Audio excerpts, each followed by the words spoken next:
মহারাজ এই দেখেন আমাদের রাজ্যে সব থেকে বড় পুকুর। আরে বাহ, অনেক বড় এটা, অবিশ্বাস্য। মহারাজ মহারাজ মহারাজ মহারাজ মহারানীকে একটা রাক্ষস তুলে নিয়ে গেছে, জলদি চলুন। কি বলতেছো, তাড়াতাড়ি চলো। কিন্তু এক সেকেন্ড, এখনই তো আমার বিয়ে হয়নি, তো মহারানী আসলো কই থেকে?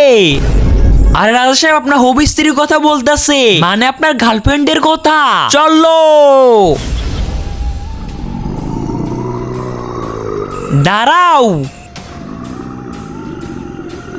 আমার মহারানীকে ছেড়ে দাও। ছেড়ে দিব, কিন্তু একটা শর্ত আছে। কি শর্ত? নিষেধাজ্ঞা সাবস্ক্রাইবের টিপ যারা সাবস্ক্রাইব করে দিবে তাদের মা বাবা যেন অনেকদিন বেঁচে থাকে, আর যারা ভিডিওটিতে লাইক করে দিবে তাদের মনসা যেন পূর্ণ হয়ে যায়। আর আমি মন থেকে দোয়া করে দিলাম, এর বদলে তোকে তোর জান দিতে হবে। দেখতে এরকম রানী আমার লাগবে না। ऐसा ऐसा माल बहुत पटाएंगे।